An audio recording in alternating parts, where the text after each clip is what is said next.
خڵاتان لەوێ لە پارتی یەکەمی Resident Evil 2 ئۆریجیناڵ لە کلێر گەڕاینەوە لاتان. ئێستا دەست پێ دەکەینەوە لۆ جێکە بە لیۆن کۆتاییمان پێهینا بە کلێر لە سەرەتاوە دەست پێ دەکەین. لۆدی دەکەینەوە ئێستا کلێر بیە. لیۆن ئەی بوو کلێر بیە. ئێستا با دەست پێکەین ئەو کلێر بیە سفڕەکەی لۆد دەکەین. In the midst of the T-virus outbreak in Raccoon City, دەڵێ لەو کاتی ڤایرس لە ڕاکۆن سیتی بڵاو بیەوە، following his لیۆن encounter کەنەدی with ڕای all کرد the other survivors, وە کەسێکی تریش لەگەڵ بوو کە ڕزگاری بوو، ئەویش a ناوی spy ئەیدا seeking بوو. the deadly G-virus. جاسووسە بوو کە دەویست جی ڤایرس بەدەستبێنی، بەڵام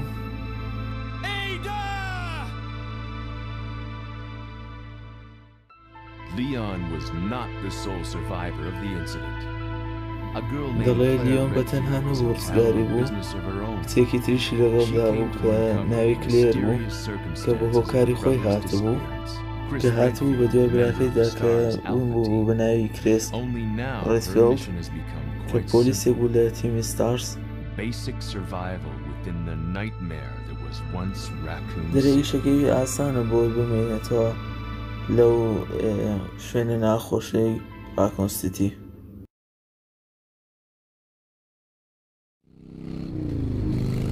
ئەوە تا سیناریۆی ئەی کە بە لیۆنی گەمەمان دەکرد، بیداەتی لیۆن بە سیارێکی هاتە بۆ بەنزیخانەکە، بەس لێرانە کلێری پیشان دەکە بە ماتۆڕەکەی دێ.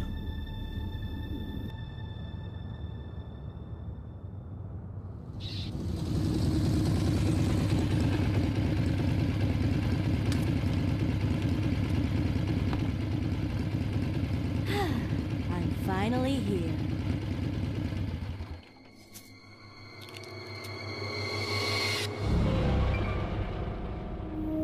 ئەوە تا هەمان ئەو شوێنی کە لیۆن لێ بوو بەنزیخانەکە.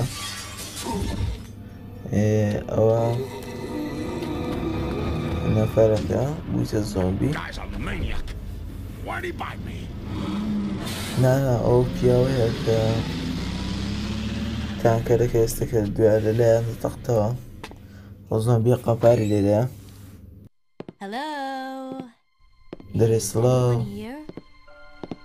دەڵێ کەسی لێیە؟ Hello. سڵاو،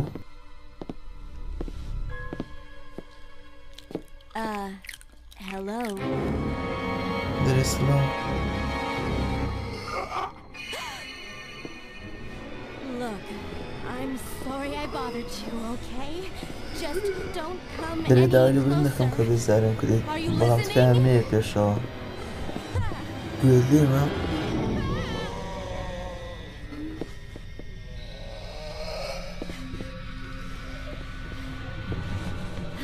ئەو تۆ دەرگەیە کە ئێستا بەرامبەری لیۆن پەیداوێت. Wait, don't shoot. دەرێت چاوەڕێت بە تەقەمەکە، گوتی خۆت نیویکە. We can't stay out here. Head to the police station. It'll be a lot safer. دەڵێ باسینە پۆلیسخانەکە لە هێندرا سەلامەترە. There. لەوێەوە Buckle up. Okay. دەڵێ خۆت ببەستەوە، هیچ گوتی ئۆکەی. What's going on? I دەڵێ arrived چ in شتێک town, ڕوویدایە؟ and the whole place went هاتمەوە insane. شارۆچکەی You're a cop, دەڵێ right? ڕادیکەشیش ناکە، دەبێت تۆ پۆلیس وایە. First day on the job. Great, huh? Name's دەڵێ Leon یەکەم Kennedy. ڕۆژمە لە Nice to کارەکەم، meet you. ناوم Mine's لیۆن Claire. ئێس Claire کەنەدیە. Redfield. دەڵێ Your منیش kind ناوم brother, کلێر Chris. ڕێدفیڵدە. هاتوومە برایەکەم بدۆزمەوە.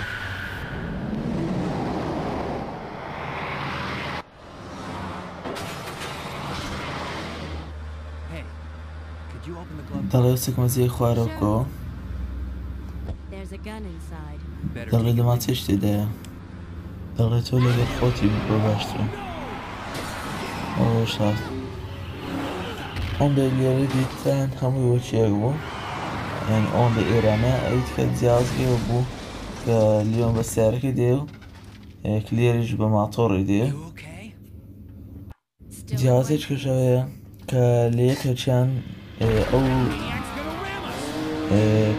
تانکەرە لە دواوە دێت لە ئیکلێریان لە پێشەوە دێتەوە لە پێش سارەکەی دێت ئیلیۆنی لە پێش سارەکەی لەیان دێت ئەو تەقیەوە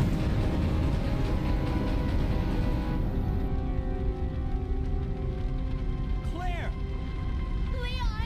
دەڵێ کلێر من باشم I'll meet you there. دەڵێ Okay. بڕۆ پۆلیسخانەکە لێن دەردەبینەوە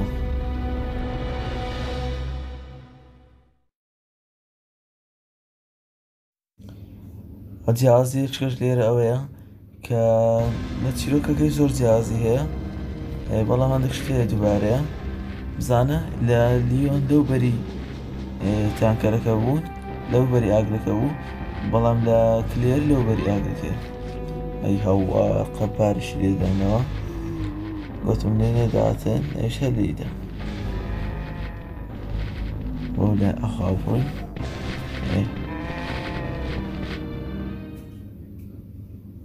شوێنەکانیان فەرقی ئێستا لێران هەر یەک دوو دەرگایە دەچێنەوە پۆلیسخانەکە ئەو چوە پۆلیسخانەکە دەرگایەکەی دواوەیە ئەنجا یەکسەر بچینە ئێرانە جارێ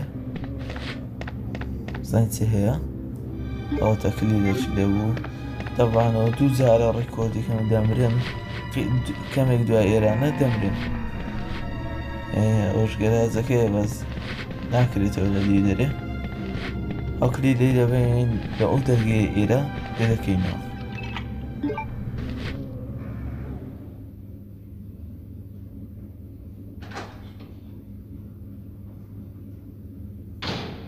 هەروەک دەبینە ژووری مۆلدەکەیە کە لەولایە چەند شتی کە دەکەی ئەو جەدەی لە لیۆنی بەڵام لێرانە ڕێیەکە لە سێرە ئەو گول لەو شتانە هەڵگرین و بڕۆین هیچی لێ نییەنە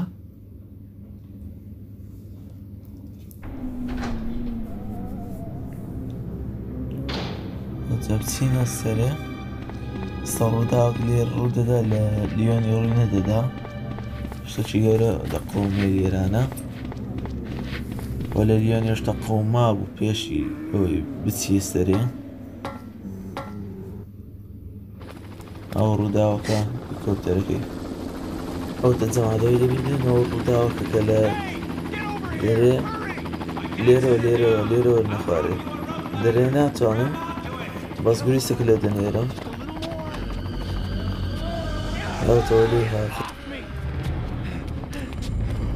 ئەوانە لێ ڕووی نەدابوو دەڵێ دەڕنێتەوە مێنە پێشەوە بەس ئیسفادەی نەما کوشتیان ئەوجا ئەوە تا تەقی لە ئەو کەشکە کۆپتەرەکەی ساق خۆکانەکەی ئەوە کرد کوشت ئەجا کۆپتەرەکە بەربیەوە بەس تەقینەوەکەی کۆپتەرەکەی ئاگرەکە بۆ نوعی دروست دەبی ئەوە لە لیۆنی پێشانی نەدەدا حەدەسەکەی کلێری لە هەندێک حاڵەتی دوای لیۆنیە لە هەندێک حاڵەتیش پێش لیۆنیە چکە ڕووداوەکەی تاواکەرەکەیکی ئەگە چیرۆکی هەردووچی نەکەی ئەیوبیەکەی نەکەی ئەوە تاوا لە چیرۆکی یاریەکەی تێناگەی چکە زۆر شت هەیە لەوێن دەرەباز کرا لێرە باز ناکرێت زۆر شتیش لە دەرباز نەکرایە لێرە باز دەکرێت جێکترین جابا بۆ دەرگایە بڕۆین چونکە کە گەمەکەی کە دۆڕاندم غەڵەتم کرد بۆ لایەدا چوو شەکەمەی لە قورس کرد زبابەیرە بڕۆین سگوڵەکمان پێیە هیچ ناکەیت کاڵمیەوە جارێ با جارێ شای زۆر هەڵنەگرینەوە جارە دەرگەیە شقفلە ئەوتە ڤاڵڤەکە راگە کوژانەوەکەیەوەتە ئەری ئەوە بلۆقە پاری لێرە بەس بزانم جارەکەی کە نەیگرت ئەو دەرگای بکەینەوە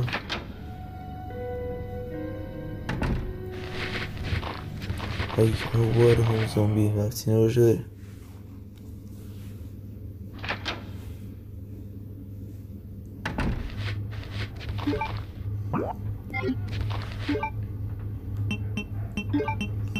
سێزدە گول ها کۆمباینش ناکرێ زیاتر نابێت لە سێزدە گولی زیاتر ناخۆ بچینەوە دەرێ باشترە علاقەن هەنەک نەفەرمان پێ دەکوژنێ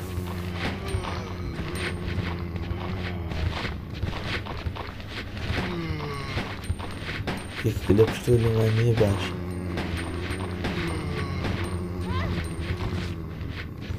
والله هات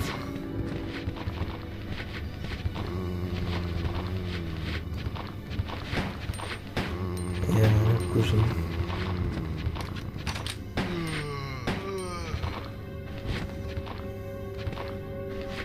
يمد بصور معاه شوية خين يعني لينيتا يعني زندينة ليش شان كي قبارك لدينا قدرنا بخوين هذا بدو دكو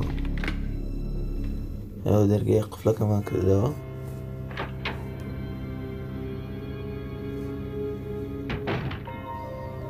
او تا ايرانا والله بوليس خانك او زي كلي لك يا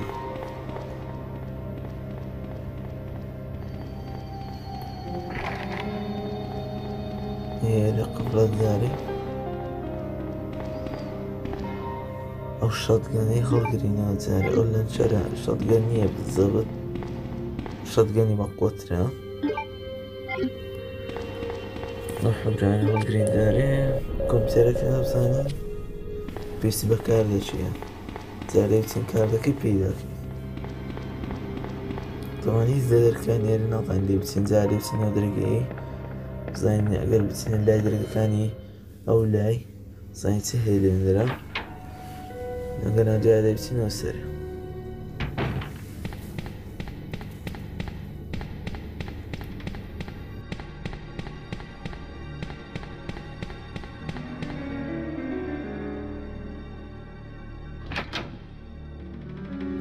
ليرانا غلطنا لا ليرانيا زين زي اللي كركه وقت ليرانيا درجة كليرة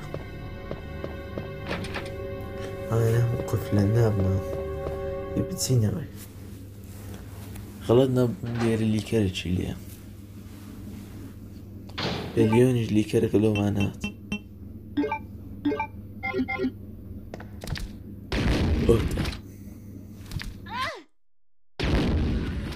وأخوي الكران اشتري بيسن جعازي وشوانية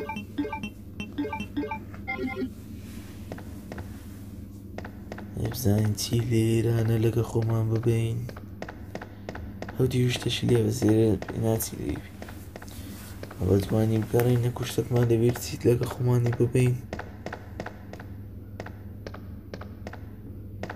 نهايتي لاني زبابروين بتسينوا اوفيسك اللي ندرب بتسينوا السريع لبرامبر السريع دركك السريع كسر لبو تعقيد وامسي يعني الجوري سنشتك هبو او زعمو قسم زعم ناشتي ايش نشكه ولاش تأثير لي ناخد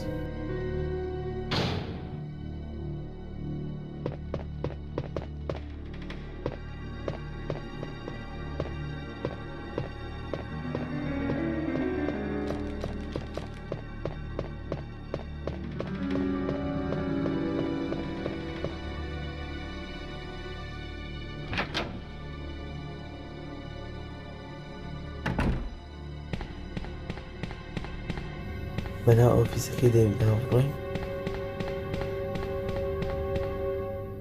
والزارب زين لدريا شتش لكن باشكو مشتك ما بيبكي زنا والله دبي زارب بسين وستري سەتانەوت ناچکەم دەرگەکان قفلن.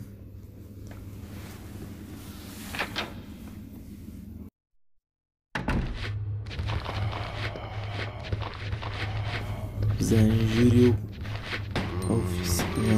ئەو ژوورە ئۆفیسە بزانین بۆ مشکلی کودی و قاسەیش نەبین نەبێ تەوەرەقەکەی دەبینەوە بەوی دەوی بیکەمەوە.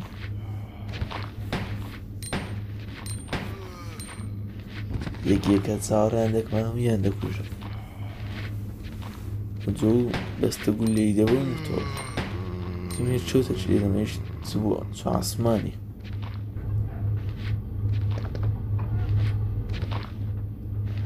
باوانە بکوژم ئەزم بچم گولەکەی بڕۆ.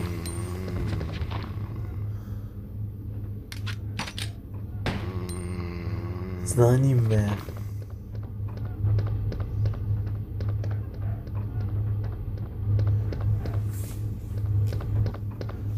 ڕۆژە ئێگول لێ ببە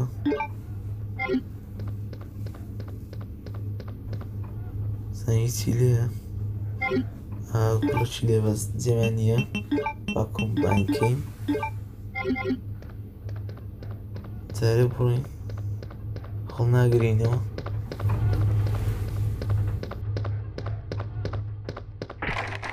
ئەو دەرگێش قفل بوو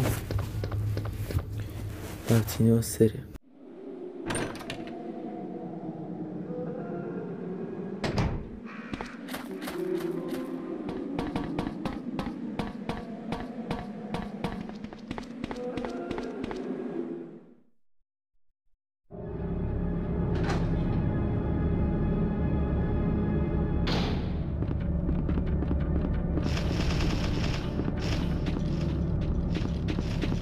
یەکەمین جار بچینەوە ئاوی بکوژێنەوە ئاگرەکە بکوژێنەوە بە ئاوێ هەتە بتانین لەو دیوێ بەشکەم چینە لای دەرگەکە کشتە چی چکە دەرگەکان لێ دەرێ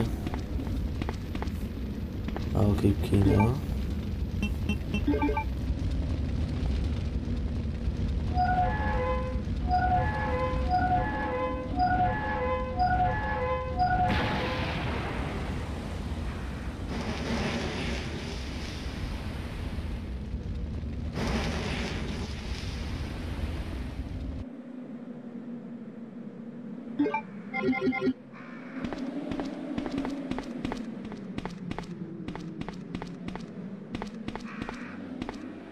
پێشتر دەستە گولەک لێرە هەبوو بەس نازانم لۆ نابینم و نا دوو جارە هەوڵ لێگەدەم نابینم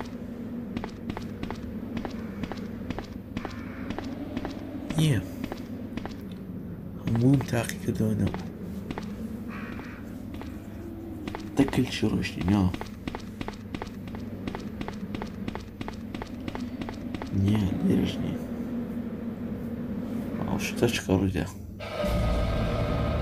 ببین لێرە شتێکی زۆر زۆر نیمە هەمیشە ئاگەتان لێیە ئەوەی ئێستا لەناو ئەو ئاستنە بەرگەچەوە کەسەکەت ئاوات ئەوش مستەر ئێکس ئەو مستەر ئێکسی ئێرە چەند بە سەهمە سەهم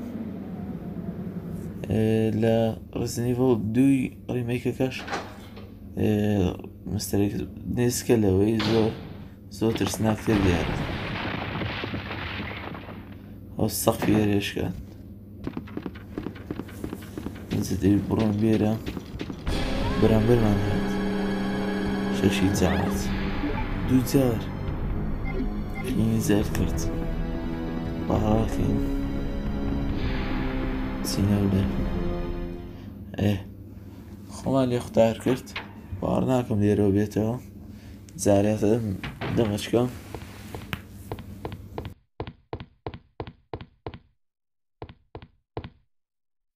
ئەو دەرکەیە گیر بۆ ناوتەوە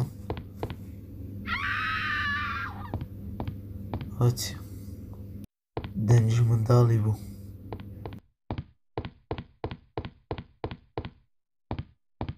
هیچ ڕێک نییە جارە وابچینەوە ژووری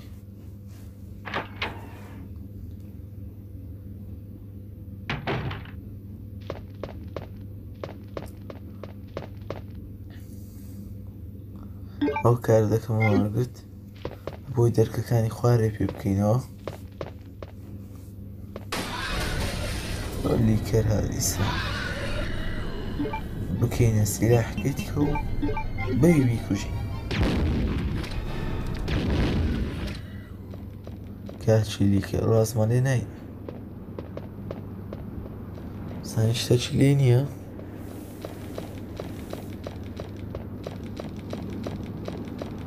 نا هیچی لێ نەبووە زە بچینە هۆڵەکەی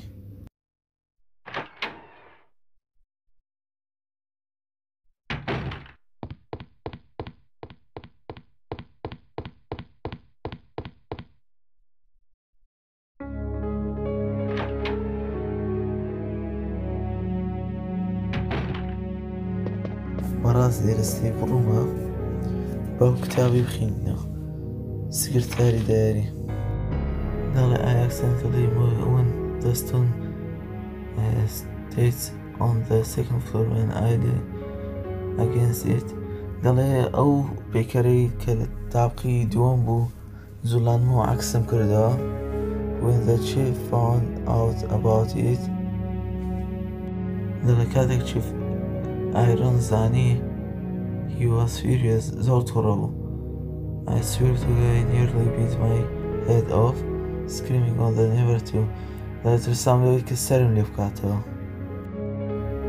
دەڵێ touch the stage again if it's so important دەڵێ نەکەی جارکە دەست لێ بدەی ئەوە زۆر مهمە then maybe he shouldn't have put it out in the open like that دەڵێ مادەم ئەوە مهمە نەدەبا لێرەی داناوە I heard that all the art pieces from the chief's collection are rare items دەڵێ ئەو کەلوپەلانەی کە چیف هەیتی کەلوپەلی گرانبەهان literally worth hundreds of thousands of dollars دەڵێ بە نرخەکانیان سەدان هەزار دۆلارە I don't know which is the bigger mystery دەڵێ ئەو شتانەی لە چێ هینایەوە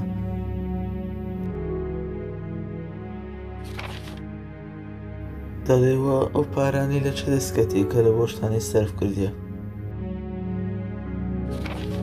I wasn't surprised to see the chief come in today with yet another large picture frame in his hands دەڵێ من سەپرایز نەبووم بۆی بینیم کە ئەوڕۆ چێف هات وەروە وێنەیەکی گەورەی لەدەست بوو کە ناو چوارچێوەیەک بوو ناو دەستەکانی بوو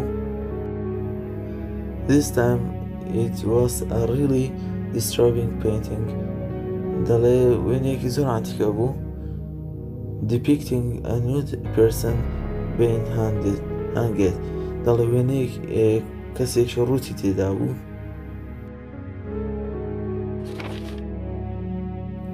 expression on the child's face as a lyric of that painting دەڵێ بەڕاستی ئەو وێنەی کە بینی و وێنەیەکی ڕووتی تێدا بوو why anyone would consider something like that to be a war دەڵێ بەڕاستی نازانم چێ بۆچی ئەو کاران نەدەکات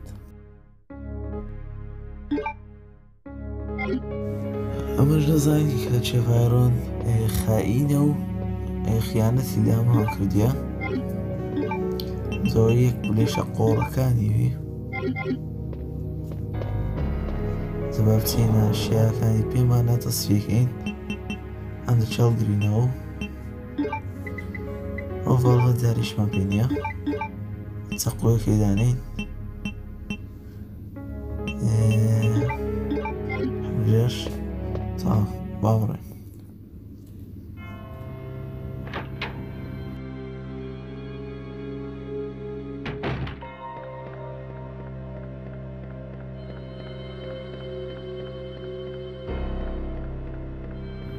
دیسان قادرمەیە بکەینەوە زەفتانی سەوچینە هۆڵەکەی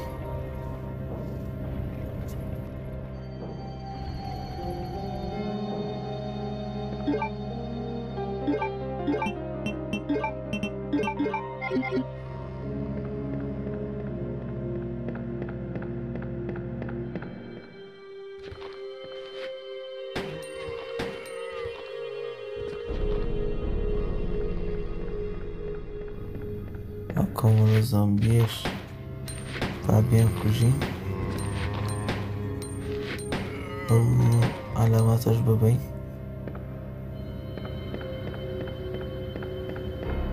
ئەوە لە بۆی ناوەندی خۆڵەکەی تکلیلەکەمان بداتێ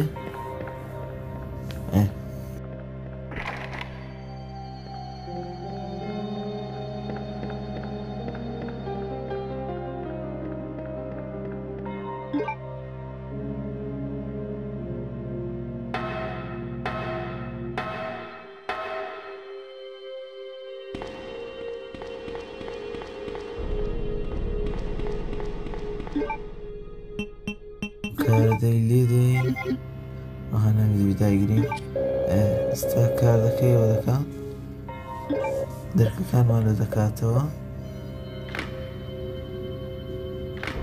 دەرکەی سەری خواری کردەوە ئێستا بڕۆین کلیلەکە شۆردین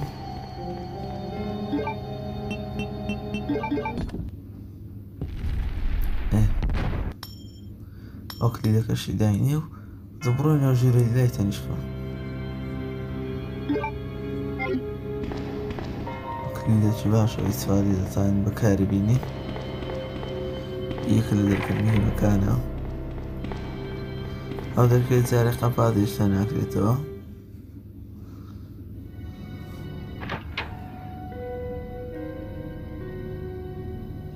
لەدایە دابڕۆین ئەو زۆمبیەش لێرەش پەیدا بوو ئەو تە وەرەقەی کۆدی ئەوکەی قاسەکەی لێڤێنتری ئەوەی جارێ هەڵ ناگرم تا جارێ لێگەڕە هیچمان پێ نییە ئەو چەکمەجێ ئەو کردمانە وە بزانم بۆ فیلکێتی کە پێیتی سنجاقە بە ئەو دەکرێتەوە بەو لێری پێدرێن فلکێتە لە سلێمانش پێدرێن سنجاق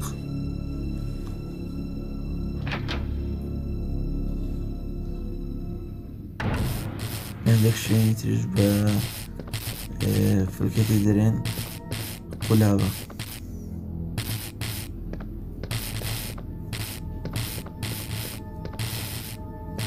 لێرە ئەو لیکەرەکە لێر نەما لیۆن کوشتیتی لیۆن پێشمە لێرە تێپەڕیە پێویستە بچینەوە دەرکەی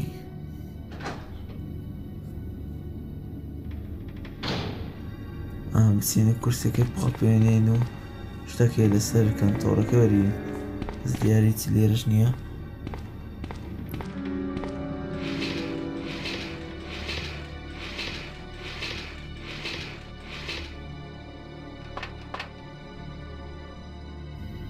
ئەو چەرخە وەرمانگرت بەزەی بچین بەکارین لەو شتەکان لە بۆ قاش و ماشەکان تەوەریانگرین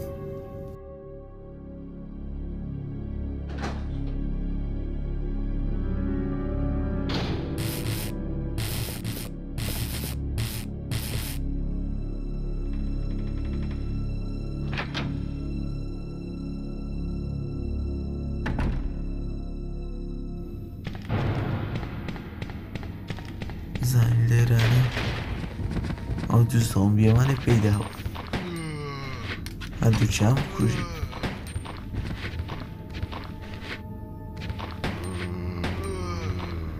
ئەوەی یەکەم هەندەی نەما بۆ قەپارمان لێ بدەخن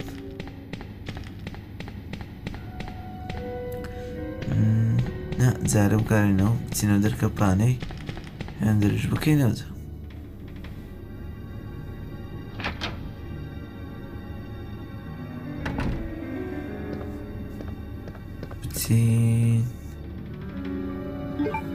لێرە پاشان چیت کێ بزانین لێرانە بیکەین ئەو کتێبە ئەوە ئۆپەرێشن ریپۆرتە نەماخینەوە دەخینەوە لەتا The Raccoon City Police Deputy was exactly attacked by zombies. لەلایەن زۆمبیەکانەوە هێرشکرا سەر پۆلیسخانەکە. many have been injured. زۆرێک بریندار بوون. even more were killed. زۆرێک کوژران. during the attack لە کاتی هێرشەکەدا our communication equipment was destroyed and we no longer have a contact with the outside. دەڵێ پەیوەندەکانشمان لەگەڵ دەرەوە بچڕا. We have decided to carry out an operation with this intent of rescuing any possible survivors as well as to هەوڵماندا زۆری خەڵکان ڕزگار بکەین و هەروە کۆیان بکەینەوە. prevent this disaster from spreading beyond Raccoon City. دەڵێ ویستمان ئەو کارەساتە لە Raccoon City نەهێڵین. The details of the operation are as follows. دەڵێ ئۆپەرەیشنەکە پڕاستێنەکە پشت بەو شتانە دەبەستی لەسەو خاڵانە. Security of armaments and ammunition. دەڵێ زوو پرسەکیان بکەین. Chief Irons has voiced concern regarding the issue of terrorism due to a series of recent unresolved incidents. دەڵێ ئایرۆنە فێڵواس خۆی دەستی لەو کاردا هەبوو ئیشەشی تیرۆریستێکە چەند کردەوەیەکی یەک لە دوای یەکن هەروە گەوانی کە لە ڕزنی وڵیەکیش کە ڕوویدایە مەبەستیەوەیە کە هەمووی دەست تێدا بووە. On the very days before the zombies attack, he made the decision to relocate all weapons to scatter it. دەڵێ ڕۆژێک پێش ئەوەی کە هێرشی زۆمبیەکان بێت دەڵێ ئەو فەرمانی کرد کە هەموو ئەو چەکانە بگوازنەوە. Interval throws out the building a temporary measure to prevent their possible seizure. دەڵێ وا دیارە احتیمال لەبۆی کردی کە نەوەکو سیلاحەکان بگیرێتن. Unfortunately, this decision has made it extremely difficult for us to locate all ammunition cages. درێ ئەو بڕیاری ئەو وای کرد کە ئێمە چەکەکانمان بە ئاسانی نەدۆزینەوە. It has become our top priority to recover this scattered munitions. دەڵێ ئەو وای کرد کە ببێت چەکەکانمان پەرت و بڵاو ببێتەوە پێویست بکات کە ئەو جارە لە بۆ چەکەکان بگەڕێین هەتاکو دەیاندۆزینەوە. توانێکدا weapon storage دەڵێ بۆ کردنەوەی مەخزانی چەکەکان started early. It will be extremely difficult to secure all the ammunition. However, a considerable supply still remain in the underground weapon storage. Unfortunately, دەڵێ سەرەتا زۆر قوسە بۆکردنەوەی دەرگای ئەو مەخزانەی دەڵێ بە شێوەیەکی زۆر باش پارێزگاری لێ دەکرێتن بەڵام لە دەڵێتن لە ژێر زەویش مەخزانێکی چەرچتر هەیە کە شایەت کەشی لێیە. دەڵێ the person in charge of the card key use it to access to the weapon storage is. دەڵێ ئەو کەسێک کە کاردەکەی لە کنەکە دەرگاکەی پێ دەکرێتەوە ئەوە بزرە. And we have been unable to locate the key. One of the breakers went down during the battle and the electronic lock are not function in certain areas. دەڵێ لەبەر هەندێک نەماتوانی کلیلەکان بدۆزینەوە. دەڵێ وەروە هەندێک لە دەرگاکانیش لە هەندێک شوێن دەرگا ئەلکترۆنیەکان باشی کار ناکەن. It has become a top priority to restore the power in the power room and secure these locks. دەڵێ دەبێت ئێستا کارەکەمان بۆ کە دەبچین پاوەڕەکەی پێ بکەینەوە کارەبایەکە بۆی بتوانین بچینە لە بۆی کارەباکەش پێکەنە دەبچینە پاوەڕ ڕوومی ژووری کارەبایی مەبەستی جێی ئینژینیرینگەکەی خوارەیە کە یەکەم جار لێ هاتین دەرە لە بۆی دەرگاکان بکەینەوە. Operation Report. The راپۆرتی ئۆپراسیۆنەکەس لە 27 سپتەمبەر سعادية نيوروي. The west barricade has been broken through and دەڵێ لە ئەو دەرگایە کە لە ڕۆژهەڵات و ڕۆژ ئاوا بوو ببورن دەڵێ تێکشکا and other exchange and use it نەمان دەتوانین بەکاری بێنین. We sheltered the injured in the investigation room on the first floor temporarily. دەڵێ بریندارەکانشمان بردە کۆنستیگەیشن ڕوومەکەی لە تاقی یەکەمدا هەبوو لە لێندرماندانە بۆ ماوەی کاتی بوو. 12 more people were injured in the battle. دەڵێ 12 کەس دیکەش لێندرە بریندار بوون. 3 additional people were killed following the sudden. دەڵێ 3 کەس دیکەمان کوژران. appear of an as of yet unknown creature. دەڵێ لایەن دابایەکی لە ناسراو. This creature is identified by missing parts of skin and razor like claws. دەڵێ ئەو دابایەت پێسەکەی دەڵێ لێکرایتەوە وەروها ددانەکانشی زۆر دەریموسن زۆر تیژنیانی. However, its most distinguishing characteristic is it is lance like tongue. دەڵێ زمانەکی درێژی هەیە بەو نەوەی دەناسرێتەوە. مەبەستیان لێرانە لیکەرە. Capable of pressing a human. دەڵێ بەڕاستی مرۆڤی لە توپەت دەکاتن. Their numbers as well as their location remains now. و نازانم شوێن لە چەندرەیە. We have tentatively named their creature the Licker. دەڵێ ئێمە نامان لەو دڕندەی نالیکەر and are currently in the process of developing connection with this new threat. بزانە یان لێرانە ئاشکرا بوو کەوانە ناویان لێ نالیکەر ڕاپۆرتە زۆر شتی گرنگش تێدا بوو کە باسی خیانەتەکەی جێف ئارۆنیش کرد و هەموو شتەکانی باس کرد کە چی کرێت چی نەکردیە. بزان لێرانە هیچ نییە بزانم چینەوە ژارێەوەکەی بستێنی ئەو ڕسمە کە لە لێۆنش کردمان تا قاشەکەی وەربین.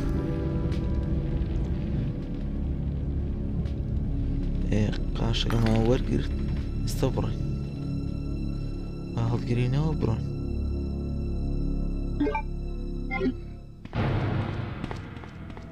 بزانم چینە لایەکەی تکە.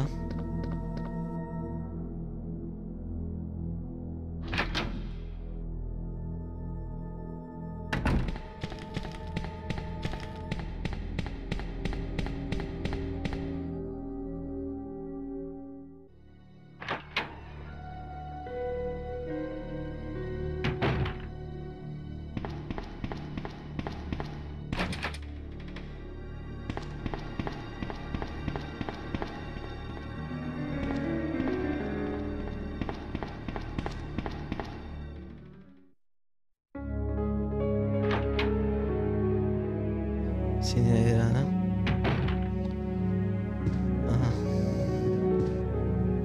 ئەو دەرگای من هەر نەکرد لە لیۆن و کلێری دەزانم و دەرگایە چییە ئەوە دەبیتن هیچ شەڕی نەکرد لەگە زۆمبیەکان بیدایەتیە تا دەچی لە بن پۆلیسخانەکەی لە دیویدەرێ دەرگاکەی نافرەکە لۆ دێتن ئەگەر شەڕی نەکەی هیچ گول لە چینە تەقیێنی ئەوجە لۆ دێ ئەو کاتی دیکوشی کلیرەکەی وەردەگری بەس قورسە زۆر بەڵام دۆ خۆم شاڵە دەیکەم هێشتا نەم کردیە با بچین سەرێ بەس دەکەی سەرێش هەڵکەین ئەوکەم دوو پێکەرەکە ببینە شوێنی خۆیان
تاڵە ژۆری نەوجە ئەزە بڕۆین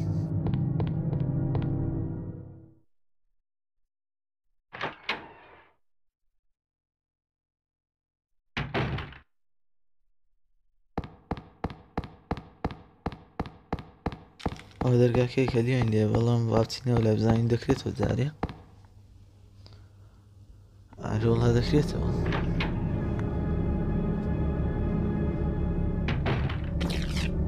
باشە جارێ بگەڕینەوە چینەوە لەگەڵ لیۆنی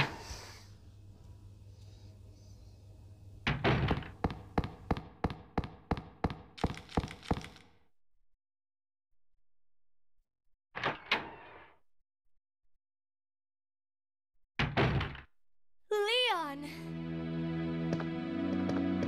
It's good to see you're still among the بەڵێ پێم living. خۆشە کە تۆ دەبین لە ژیان داماویت It looks like we're بەڵێ not. بەڵام لێرە برایەکەت نابینینەوە نامەکەی خینیتەوە لە بەیان دێوە دەرێ ئەوە شێکەمیش دیتمان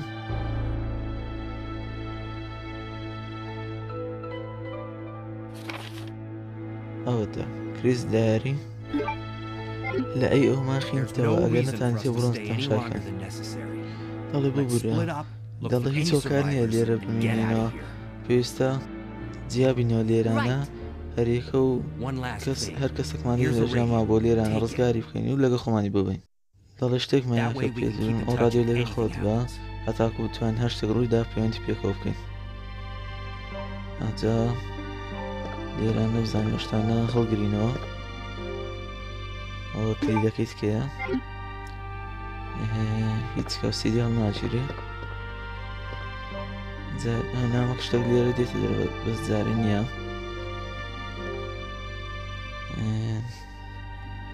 دیارێستا نییە با بزانی فیلمەک بەس بزانین لێرانە نا هیچ شتێکی لێ نییە هەر فیلمەکە هەیە بزانین فیلمەکە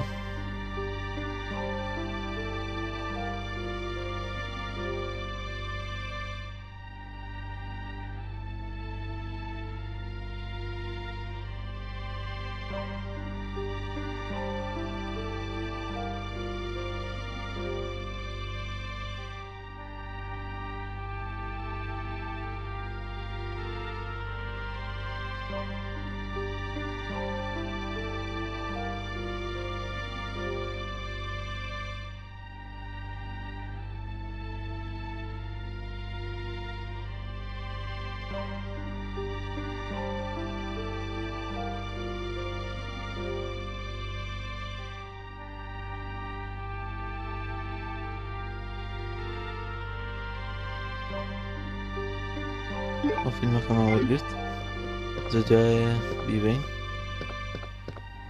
بچین لێرانە هیچ لێ نییە لە لیۆنی خینەوەچ لێبوو سپرایەک بوو بەس ئێرانە ئەوی لێ ئەو چیرروکەوانە بە گوڵەکەی بخۆین ئەو جەیە تەپتانی خەڵیگرنەوەچکەوە بە قوتە ئیشمان پێدەبی ئەزە بڕۆین ئەوتە ئەوە فایلەکە دێتە دەرێ فایلەکی گرینگە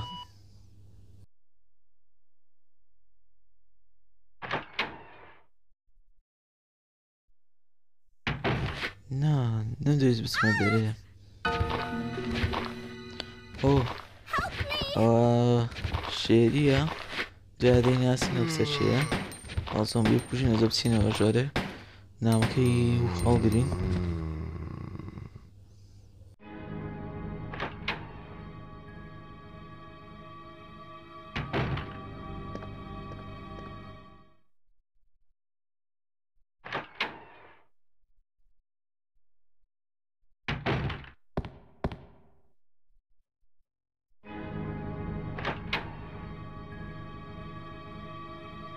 چەند جار بێتان بوو نامەکە وەرناگیرێ چینە پێش لەرە لە پۆلیسخانەی فیدرالی ئینتەرنال ئینڤستیگەیشن ڕیپۆرت راپۆرتێک لە لەوێندرەوە Mr. Chris Redfield Raccoon City Police Deputy دەڵێ بۆ بەڕێز Chris Redfield لە پۆلیسخانەی Raccoon City لە بەشی Stars. As per your request دەڵێ بەبێ ئەوەی داوا بکەیت we have conducted our internal investigation دەڵێ ئێمە لێکۆڵینەوەمان کرد و چەندین شتمان لە بۆ بەدیهار کەوت. یەکەم regarding the SG virus currently under development by Umbrella Inc. دەڵێ ئێستا کە حالیان جیڤایرۆس لەلایەن ئەمبرێلا لەژێر پەرپێداندایە. So far it's unconfirmed that the G-virus even exists. We are continuing with our investigation. دەڵێ بەڵام هەتاکو ئێستاکە دیارنی ئایا G-virus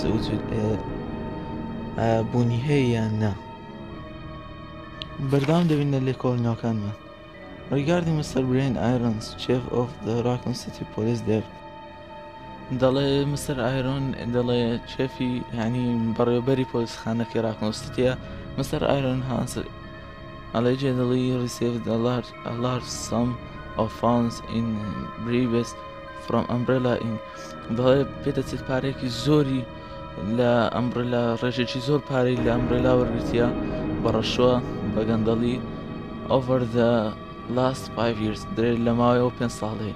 He was apparently involved in the cover-up of the Mansion Love case along with several. دەڵێ ئەو پێدەچێت دەستی لێوەشدا هەبێت کە ئەو قەسرێک شاردویتەوە ئەویش دەستێدا هەبی لە شاردنەوەی قەسرەکەی کە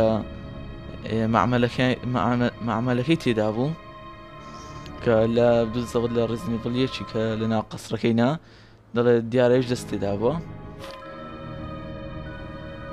Other incident in which Umbrella appears to have a direct involvement دەڵێ پێدەچێت هەرچێک پەیوەندی بە ئەمبرێلا هەبێت ئەو پیاوە دەست تێدا بووە.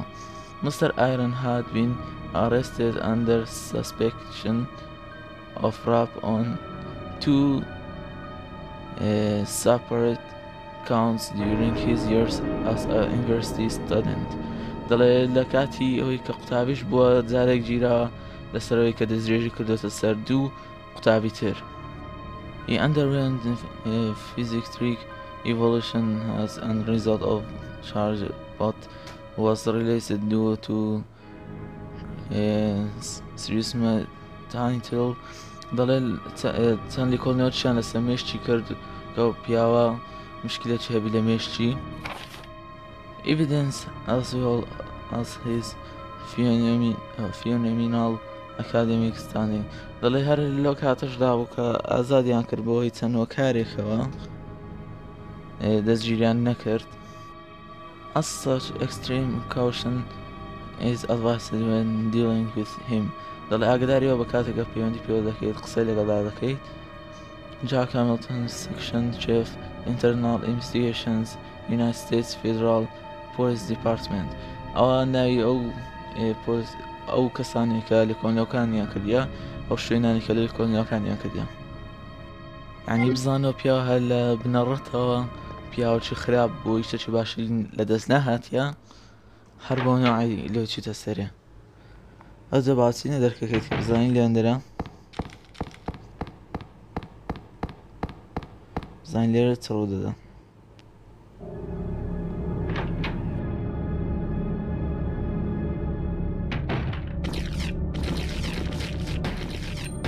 زۆمبی توژین بە جە بڕۆین لێرانە.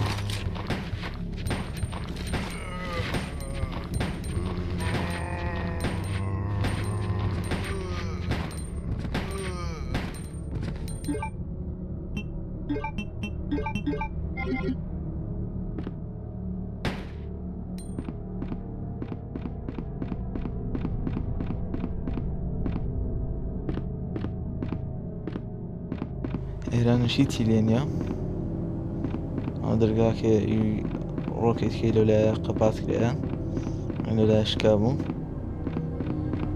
ئەو چەکمەجەی مان پێی نییە بەزەی بتەوە.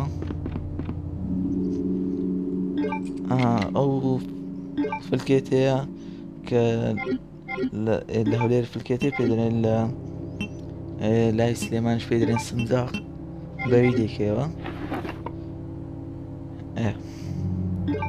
ستۆکلی لەشما وەرگرت واتە مەبەستمەوەیە ئەو گولەیەشمان وێت و بڕۆین کلیدماوە نەگرت چووکە خۆمان کلیدەکمان پێە ئەوە لای بەڕێشنەکەیە کتێبخانەکە ئەو پلاکێک کە لیۆن داینابووە فیوزە دیسان تێکچوو ڕۆگەی لە لیۆنیش کە دەیبینی دەستێتن لە ناکاو کەر پێشان دەدا ئەمجا لێرانە دەیبچینە سەرێ دیسان قادرمەشکایەکە قادرمەکە بشتێتن بکەینە خوارێ لە بۆی بچینەوە دوێ بۆچەوەی کە لێ لیۆنیش کردمان ئەوەتە سەڕەکە بزەبت هەمان شتە لە بەرمە پێویست ناکات ئەمە شاشکە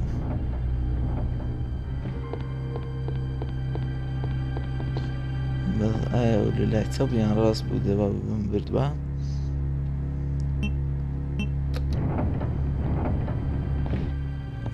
ئەوها بوو یان دەبا ئەوانەم هەموو بیناوە ڕاست دەبی ئەوەی کە ئەوەی ببینەوە نزیێ خۆی ئەوکەی لای دیواری بینێندر ویستمە بکەم بیدایەتی وەرێ چەپم داگرت لە جاتی ڕاستی داگرم چەپم داگرت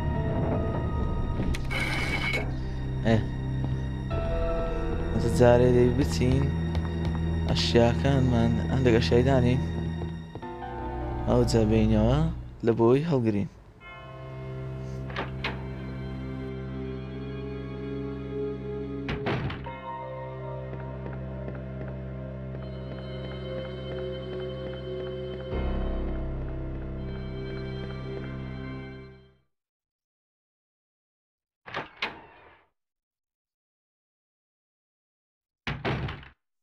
خۆ بەڕاست نەدەوا باسبانی ئێرانە جارە بگەڕێنە لە دەرکەکەی بنەوە هەبوو بن قادرمەکەی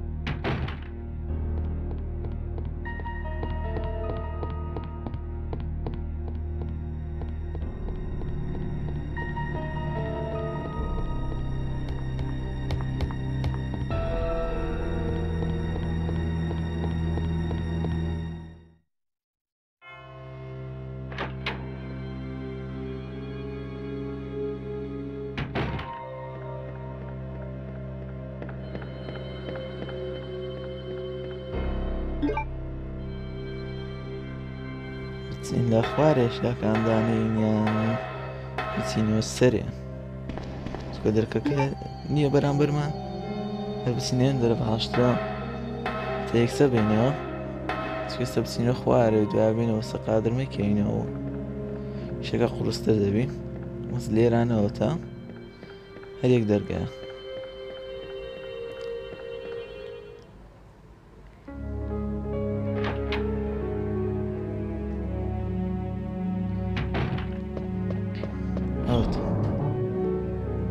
ئەشیاکان باینە سندوقی و چدانین جار تیرفانەکە لە لانچەرەکەی بازارێ با لەگەر ئەوەی تیرفانەکەمان پێویستە با فیلمەکەشمان دەکەین بی هەزە بڕۆینەوەکە هەڵگرێنەوە بین خەزنەشکەین و وتایبە ڤیدیۆکەی بینەوە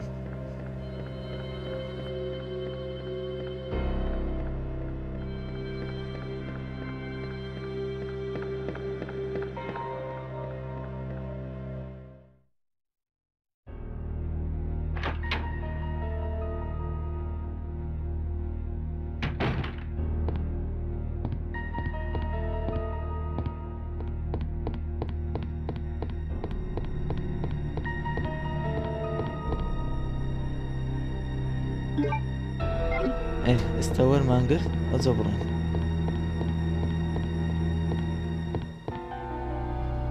هیچ لێرانە نییە بزانین هیچی لێ نییە جگە لەو گوڵە سۆرەی کە لەوێنەرەوە سەمێزەکەی ئەجە بڕۆین خەزنەچ بکەین لەگە شای هەڵگرینەوە خەزن کرد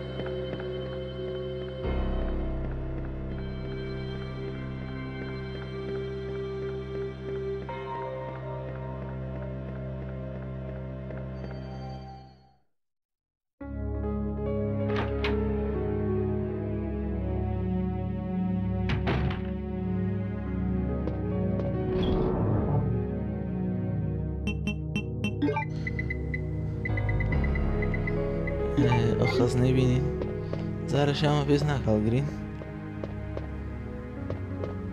چین لای خزنەکەوەتە پێویستیشی نەدەکریانی دەربینین بەخۆی لێوەندەرە هەبوو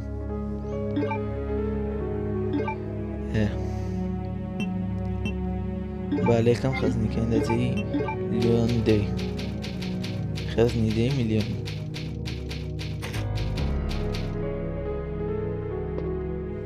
ئەو جەلیرە کۆتای بە ڤیدیۆکە دێنم هیوادارم ڤیدیۆکەتان بۆ دڵبێ تا ڤیدیۆکە دوورکاتێک تر خواتان لەگەڵ